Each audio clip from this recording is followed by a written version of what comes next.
It's been a long day for you, is it? Huh? Okay, so you've had lots of discussions, I think a lot of discussions amongst yourself. I don't know what I can add, yeah? So I think many of you have been in this industry for long, you've been through it, so probably you know more than me in terms of what is happening. So what I'm trying to do here is really give a little bit of my own views in terms of what it is, yeah? So I don't think it's going to be anything very new, but maybe I'll spend 10-15 minutes talking about it, and if there are any questions or anything you want to ask, then we can take that forward. Now everyone talks about the future work, etc., etc. So lots of things happening, yeah? So instead of really going too much into the broad thing, I thought I'll be a little more specific and exactly look at some things, in terms of and what changes, what it means to work, and what it means to the kind of people we develop in our institutes. Yeah, can you hear me at the back? Yeah. Fantastic. Okay, so let's look at what is happening. I think when we're looking at various things, there's change all around.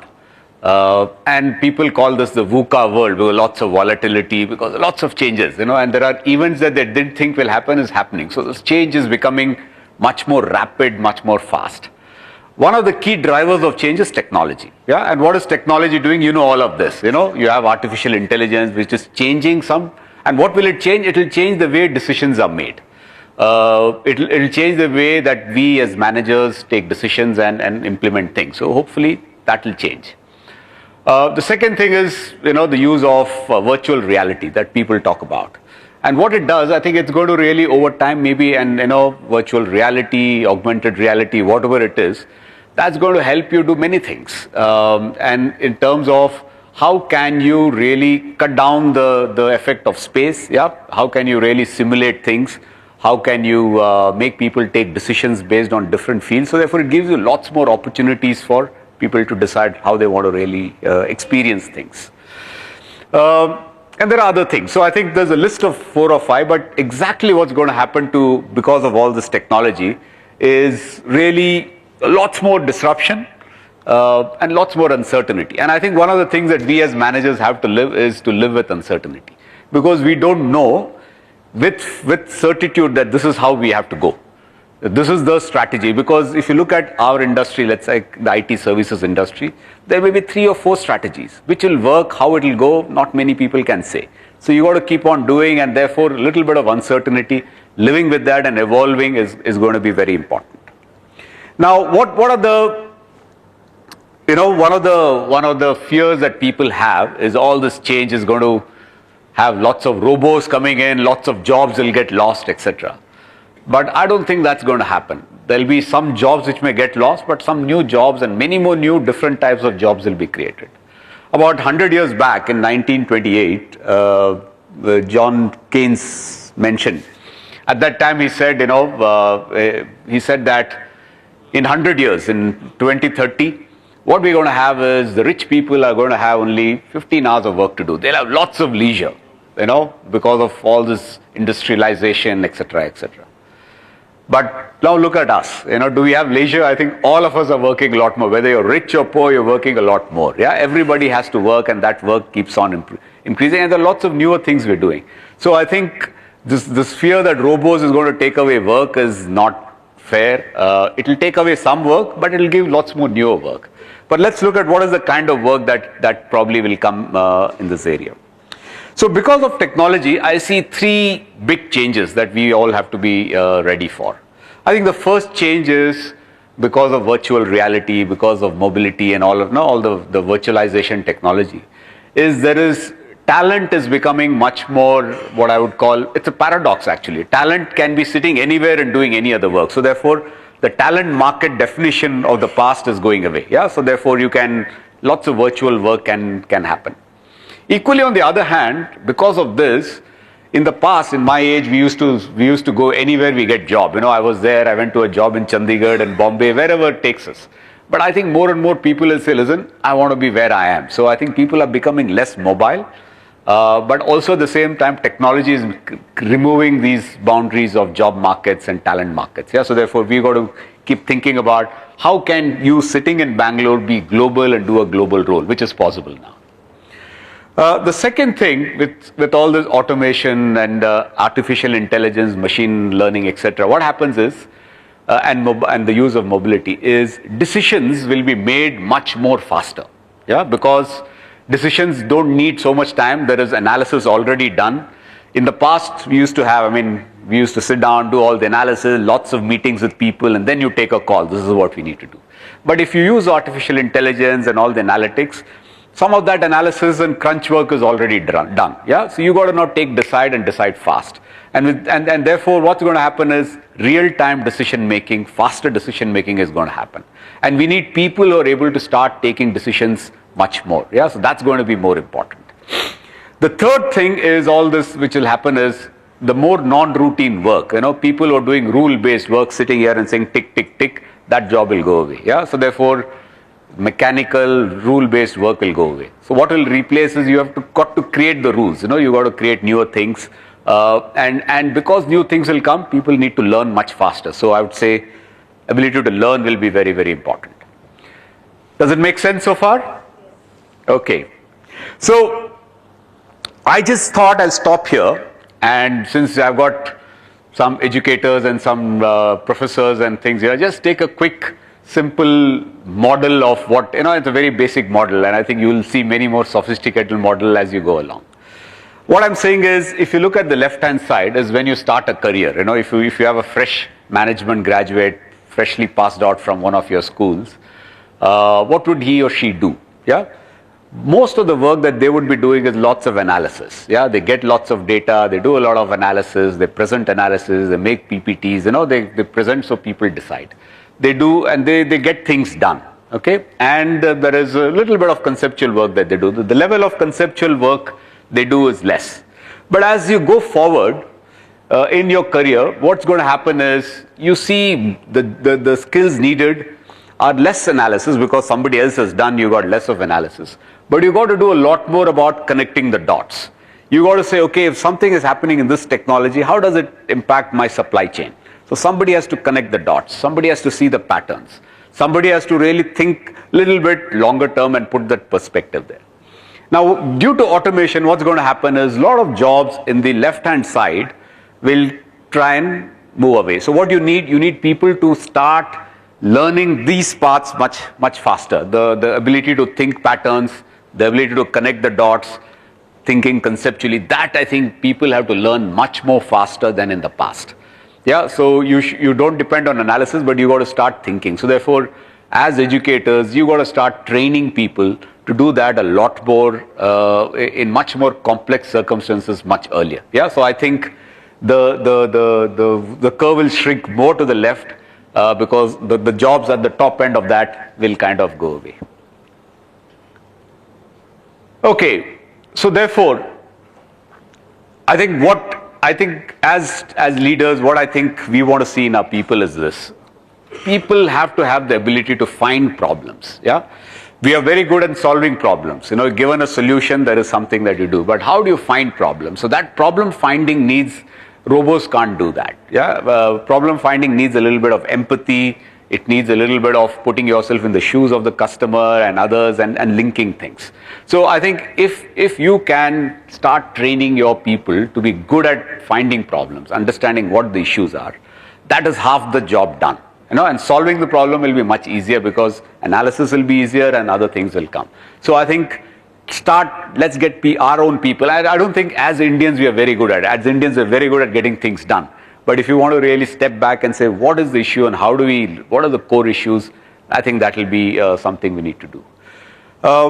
What leaders need to do is also see various possibilities. Yeah, I think that's the other thing that as educators you got to see. How do you make them see different possibilities, connect with different things? Learnings from one industry or one's discipline will need to be applied. So I think you got to really make people look at different industries and see what kind of learnings that you can put.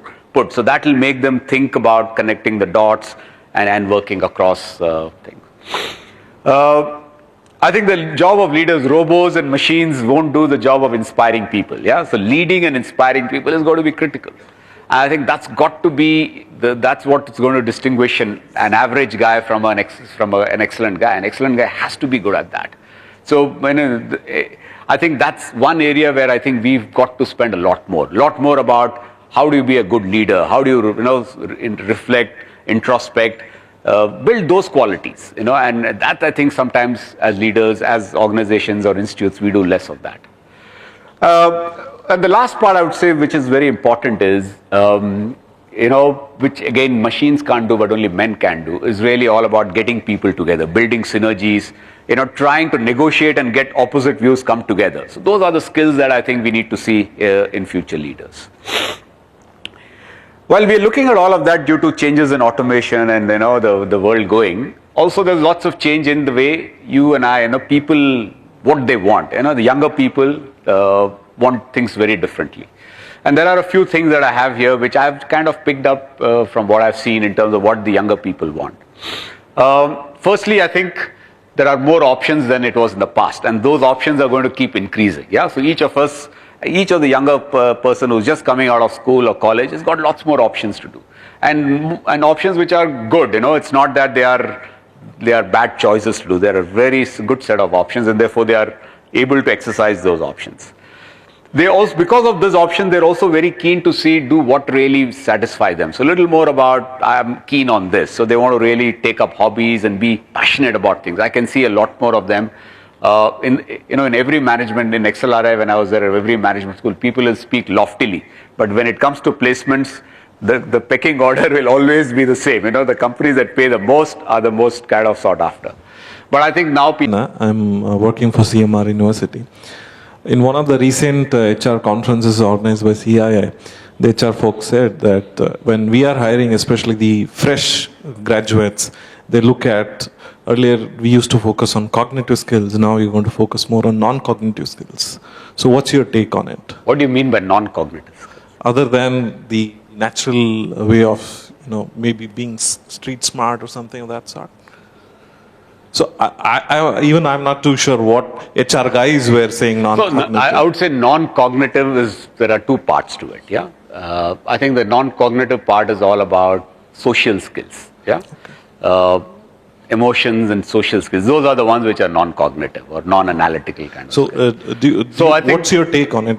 I said that is important. See, I think cognitive skills also we got to look at different types of cognitive skills. It is not about applying an analysis. It's about pattern finding, thinking. Those kind of cognitive skills will be important. Non-cognitive skills are very important because, as I mentioned, it's all about inspiring people. It's about getting people together. So, as you said, street smart. What is street smart? Street smart is somebody who's got a great amount of EQ because he's able to quickly understand and thinking on the feet fast and taking actions. Yeah. So this guy has got a good mix of cognitive skills, but great mix of EQ, which is able for him to quickly assess the situation, and a great mix of social skills to make things happen. That's what is street smart. So I think we got to start building those skills a lot more. The emotion skills, EQ as people call it in common language. A lot of these social skills of interacting with people, negotiating, influencing people, inspiring people. In addition to the technology part that you are talking about. Technology is going to be the base because because I think that's going to change a lot of things. So I think it's better to be a friend of technology and use it rather than say, oh, robots are coming. But why don't you start talking about how do you make that change happen? Shankar, so here is the student that will be benefiting from this talk. That is Sazia Khan. Thank you. I think we'll break for a small tea break. Now, the last panel is a future roadmap, education and edupreneurship. I'll call out the panelists first so they can take their seats, and then we will continue with the introductions and then the panel discussion. So the panel chair, Mr. Satyanarayana, co-founder of Career Launcher, Mr. Maheshwar Peri, founder Career 360, Mr. Abdul Said, Basket Options, Mr. Amit Mahansaria, founder and CEO of Impartance. Can I have all of you on the stage, sir? To start with, let me introduce Mr. Satyanarayana. Satya is a cricket aficionado to the core. He dropped his class 12 board exams to get that one extra year of playing for his under-17 cricket team. He graduated from St. Stephen's College, New Delhi, and went on to study at the prestigious Indian Institute of Management, Bangalore. A brief stint at Ranbaxy was enough for him to realize that it was time to follow his passion, education and entrepreneurship. In 1995, with help from his friends, he started Career Launcher. Satya is also a prolific Urdu poet with publications to his credit. Welcome you, Satyanarayan. Thank you. My name is Gupta. Mr. Maheshwar Peri is the founder of Pathfinder Publishing Private Limited and serves as its chairman and publisher. Mr. Peri has been the mentor for Outlook Group since April 2012. Mr. Peri works on creating the largest education portals across 6 verticals in India to advise, counsel, and handhold students and help them achieve their career goals. He started his career as an investment banker with the largest investment bank in India. He is a merchant banker at SBI Capital Markets Limited. Pathfinder Publishing, he believes that demographic dividend India seeks can turn into a nightmare if youth are not shown the right direction to maximize their capabilities. We welcome you, Mahesh Peri. Abdul said kick-started his first entrepreneurial initiative, a risk and wealth management company, Basket Options Private Limited, during his second year MBA in 2004. He has to his credit over 20+ successful ventures. Abdul is also an active member of networking forums like TIE, NHRD, BNI, and prides himself in representing India as a cultural ambassador to Canada as part of Rotary Club's Cultural Exchange Program. We welcome you to sir. Mr. Mahan Surya is an entrepreneur with fascination for technology. Since past 4 years, he is involved in business development as well as day-to-day management at his education technology startup, Impartus Innovations. Prior to co-founding Impartus, Mr. Mahan Surya was an investment manager for 4 years with IDFC Private Equity, closely involved with the education and infrastructure sector. Mr. Mahan Surya earned his BTech from IIT Delhi in 2002 and MBA from IIM Lucknow 2004. He is also a regular participant and speaker at various education technology events and conferences. We welcome you too, sir.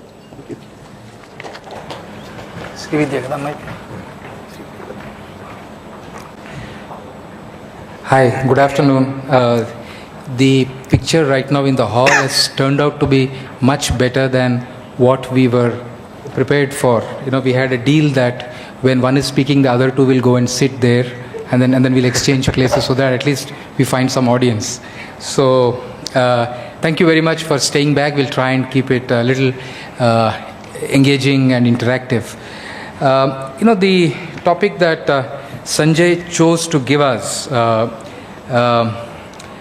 has a bit of poetic analogy to it, and I chose to leave it fuzzy. You know, the topic is the future roadmap, education and edupreneurship.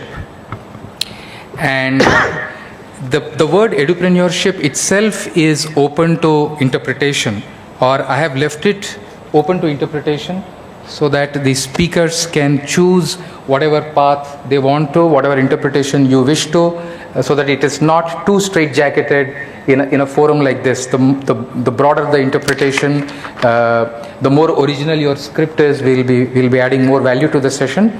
So we will use the following format. Each one of us will go for about 7 minutes. Don't cross 7.5. The rest 2 or 3 of us will hit you on your head if it crosses 7.5. We will finish the 4 interactions by 30 minutes, and then I'll try and stay active, take a few notes, and the rest of us will ask you a question when you finish. We can spend 10 minutes doing that. I would request you to feel free to note down a query or 2 that you might have to a particular speaker, throw it to us, and we'll pick it up so that we can close it in 50 minutes. So if that's okay, then I'll go the last, being the mother of the session. I'll request, Amit has been a good boy. He's been around since morning, and among the 3 people since morning, Amit has been is the youngest. So I'll let Amit go, followed by the senior most, followed by the just-in-time comer, Abdul, and then I'll go. Yeah? Come, Amit. Thanks for the introduction. And first of all, I'd like to thank the organizers for giving me this opportunity to share my experiences. It's indeed a humbling experience to speak before such an esteemed audience. And I don't come from an academic background. I've never taught in my life, but I do have practiced entrepreneurship. I've tried multiple ventures, failed and succeeded. So I'll take this opportunity to share my experiences, but before that, I'll give a brief background about myself to set the context. After completing my engineering and MBA, I went on to work with private equity and investment banking, working for close to a decade. All my entire career, I've worked closely with education sector companies or education sector startups, investing into them, seeing how they grew. My companies also were startup in some form or other. SBI Caps was my initial thing, then followed by Yes Bank, where I was part of the founding team. IDFC Private Equity, again a very small firm, a startup kind of culture. Entrepreneurship, I started way back in 2000 when I was in college, my third year of college. I started a venture along with a friend of mine, was unable, tried hard at it for a couple of months, couldn't make it succeed. Was engrossed into normal course activities. After working for a decade, in early 2011, I took my plunge, started a edtech startup, Fracton. Worked very hard for 2 years. It worked along with institutions, tried to make it success, couldn't happen, failed miserably. After 2 years, went back to the drawing board, spent some time realizing what mistakes I have done. And then, third time I've started Impartus in 2013. I've been lucky this third time, and Impartus has given some form of success, even though it's initial. Right now, we are an 80-member team. We have presence across countries. We have subsidiaries and offices in Malaysia, Hong Kong, US, and Kenya. Impartus is a video platform. We work with educational institutions, trying to help them to get a video learning strategy. We have partnered with more than 80 plus universities, leading universities or universities aspiring to become great, to help them get a video learning strategy. Some of our renowned names would be IIM Bangalore. In Bangalore, we also have PESET, MS Ramaiah, BMS College of Engineering, SP Jain, Symbiosis. Some of the leading names are our partners. So that's a brief about Impartus and myself. There was no guidelines. He said, decide what's your understanding of the theme and then go ahead about it. In fact, I'll not be equipped to talk about future of education. I think there are much distinguished personalities. I'll limit my talk and share my experiences on a very narrow field on edupreneurship. Edupreneurship is also very wide. I'll interpret a narrow vision of it, how educational institutions should adopt entrepreneurship, should adopt best practices of entrepreneurship to grow. So that's the theme that I'll be talking upon. First, I'll talk about the need. In fact, the need is, earlier it was being debated, but now it's wide established. Institutions need to adopt this. In fact, I'll cite an example from my previous panelist, Dr. Joshi, when he talked about Guru versus Google. I think when it comes to sharing of information or sharing of facts or knowledge, Google is better than academician, Google is better than teachers. Where teachers are better is when it's teaching students how to learn, when it's teaching students how to apply the facts, apply how the knowledge, to do research activity, to do projects. Those are the areas that institutions should focus and not focus only on dissemination of information. In fact, the changes are also required because lot of online-only institutions are coming, online-only world is coming.